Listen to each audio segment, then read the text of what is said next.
নিপা, আমাকে ওষুধ খাওয়াইছিস? ওষুধ তো খাওয়ার পরে। আর খাওয়ার আগেরটা? খাওয়ানো শেষ। ভালো করছিস। হ্যাঁ, রাতে ভাত খাবো না খেলা হবে নাকি? এই নানুমনি খাইতে যাও, খাইতে যাও, খাইতে যাও, তাড়াতাড়ি যাও। পারস না গান গাইতে? এই কি এর গানের কুলি, কি এর খেলা হবে? হ্যাঁ, খাউন লয়ে বয়ে রইছি, সবাই এখন গপসপ করতেছে। তোমরা খাইতে না বে? হ্যাঁ, ও বিয়াই খাইতে আইউন। স্যার কোনো স্যারের খাউন লয়ে অপেক্ষা করতেছি। স্যার খাওয়া না, স্যার চলে গেছে। না খেয়ে চলে গেছে? স্যার না খায়া চলে গেছে? কে রে, স্যারের কি কোনো জরুরি কাম পড়ছিল? জি, জরুরি কাজ আছে তাই। হায় হায়, স্যারের লিগারও কত তান খাউন বাইরা আমি বয়ে রইছি। স্যার গেল গা, কি এমন জরুরি কাম? তো তুমি যাইবা কোন সময়? আমি যাব না, আমি চাকরিটা ছেড়ে দিছি। কি কস, তুই চাকরি ছেড়ে দিছ? চাকরি ছাড়ছো করে? দুদিন পরে না তোমার বিয়া। ভাগ্যে থাকলে এরকম চাকরি আবার পাবো। আরে তোমার ভাগ্য গুণেই তো এরকম চাকরি পাইছিলা।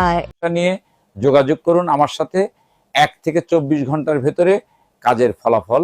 আল্লাহর রহমতে যেমন স্বামী স্ত্রীর অমিল, অবাধ্যকে বাধ্য করা, মনের মানুষকে কাছে টানা কাজগুলো কোরআন ও হাদিস মোতাবেক এই সমস্ত কাজগুলো আমি পড়ে থাকি। দেশ ও বিদেশ থেকে মোবাইলের মাধ্যমে কাজের সমাধান নিতে পারবেন। তাহারা লটারি খেলতে খেলতে দেয়ালে পিঠ ঠেকে গেছে, তাহারা একবার হলেও আমার সাথে যোগাযোগ করবেন।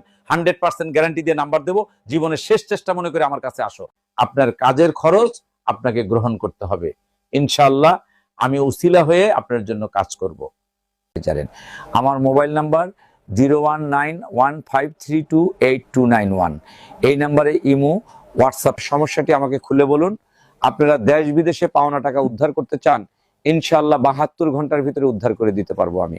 আপনারা যাহারা বিভিন্ন কবিরাজ দ্বারা প্রতারণার শিকার হয়েছেন, আমি আব্দুর রহমানের কাছে একবার হলেও আসুন। ইনশাআল্লাহ আমি এই সমস্ত কাজগুলো নাম দেবেন, ছবি দেবেন, 1 থেকে 24 ঘন্টার ভিতরে আপনার কাজের ফলাফল দিয়ে থাকি। জানেন আমার মোবাইল নাম্বার 019153282291। আমার ঠিকানা হলো কুমিল্লা দাউদকান্দি ইলেটগঞ্জ। যাহারা কাজ করাতে চান আমার ঠিকানা আসতে পারেন। যাহারা থাইল্যান্ডের লটারি বিগ টিকেট পাস সংখ্যা 6 সংখ্যা নাম্বার খেলতে চান, তারা আমার সাথে কথা বলুন। মালিক কফিলকে বশ করা, পাওনা টাকা আদায়, আপনার প্রিয় বন্ধুকে আপনার কথার অবাধ্য তকবীরের দ্বারা তাকে করে দেব পূর্ণ বাধ্যগত, সে থাকবে আপনার বশীভূত। সমস্যাটি আমাকে খুলে বলুন। আপনারা দেশ বিদেশে পাওনা টাকা উদ্ধার করতে চান, ইনশাআল্লাহ 72 ঘন্টার ভিতরে উদ্ধার করে দিতে পারবো আমি। যাহারা বারবার প্রতারণার শিকার হয়েছেন, একবার হলেও আমার কাছে আসো না। ইনশাআল্লাহ ভালো করার মালিক আল্লাহ, আমি উসিলা। এত দিতে হবে বেতন, অত ভালো অফিসের বস মালিক। জি,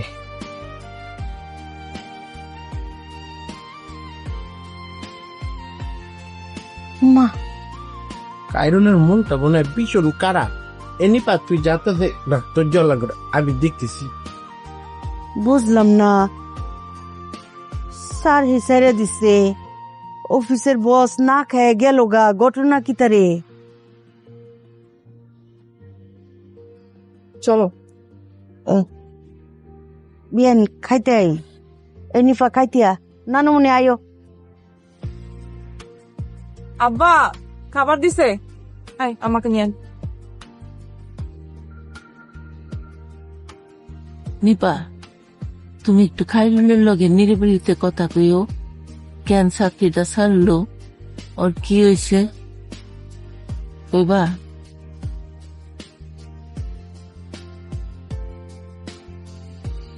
কতক্ষণ ধরে দাঁড়ায় আছে, আসো। আরে খুলতেছি।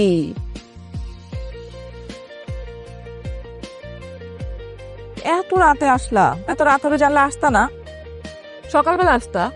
কি বলো তুমি? বাড়ির অবস্থা বুঝো না? আব্বা তো আমার উপরে এমনি রাগ হয়ে আছে। সবকিছুকে ম্যানেজ করে চলতে হয় না, ব্যালেন্স করে চলতে হয় না, নাহলে তো সমস্যা। তো সমস্যা মাথায় না নিলেই তো হয়। আরে আম্মার চিকিৎসার টাকাটা আমি বিজনেসে খাটাইছি, তুমি বুঝতে পারতেছো? হ্যাঁ তো কি হয়েছে, খাটাইছো, টাকা আসলে দিয়ে দিবা। আর তুমিও তো একজন মানুষ, তাই না? এই যে সারাটা দিন পরিশ্রম করে আসছো, তোমার কথা ভাবতে হবে না?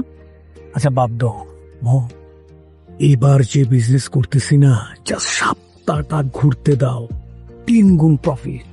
তো হয়ে গেল, প্রফিট আসবে, চিকিৎসার যে টাকাটা লাগে তার থেকে 10 লাখ টাকা বেশি দিয়ে দিবা, তাহলে দেখবে তুমি সবার আদরের হয়ে গেছো। তোমারও ঠং। হ্যাঁ, ও তোমার কিন্তু সারপ্রাইজ আছে একটা, কি সারপ্রাইজ? শুনতে চাও? বলো। বললে তো আর সারপ্রাইজটা থাকে না। আপনার জন্য রাত জেগে বসে থাকতে থাকতে আমার সারপ্রাইজ শেষ। মানে এর থেকে বড় সারপ্রাইজ আর কিছু হতে পারে না, তাই না? তাই নাকি?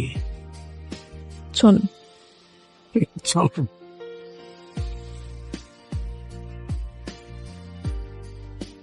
আর কি পিঠা খেতে মন চায়? লাপা পিঠা। আপা পিঠা খেবা? আচ্ছা বানিয়ে দিন। হ্যাঁ, কি ফাইজামা বুনি, শুধু দাদুর সাথে গল্প গুজব করলে হবে? আগে যেতে হবে না? আর কয়েকদিন থাকি না প্লিজ। কি বলে, স্কুল আছে না তোমার? না আমি স্কুলে যাবো না। দেখো তো, আম্মা দেখছো তোমার আদর পেয়ে তোমার নাতনি তো তোমার ছেড়ে যাইতেই চায় না। আর কয়টা দিন থাকবো, তোমরা থাকলে বাড়িটা খুশি খুশি লাগে। আম্মা থাকতে তো চাই, কিন্তু কি করবো আম্মা, কাজের চাপ, প্রেশার, চাইলে তো আর পারা যায় না।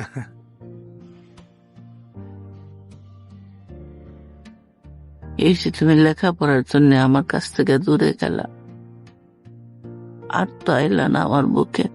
লা লা লা লা লা লা। আম্মা আসবো আসবো, আম্মা হাতের এই কাজগুলো শেষ করে একসাথে এসে অনেক দিন থেকে যাব, তাই না? কবে আসবা? আমি যদি নাই থাকি। আম্মা আপনি কি উল্টাপাল্টা চিন্তা করতেছেন বলেন তো? বয়স হয়েছে না, মানুষ কি চিরকাল থাকে?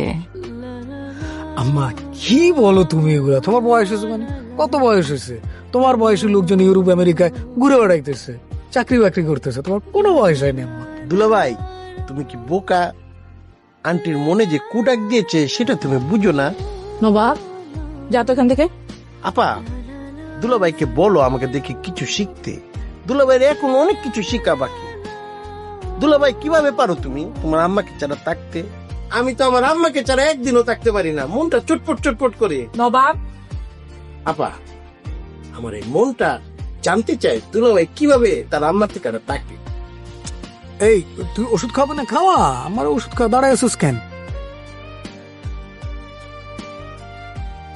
ফাইজা, আচ্ছা তো।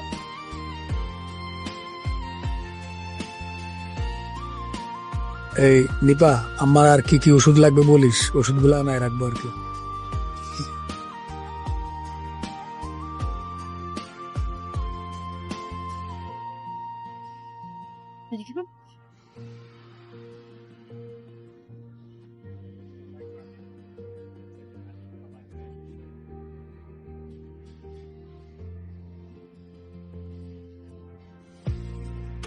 এই বেলা বেলা বেল বাজাইতেছে, নিজেরটা খারাপ লাগে।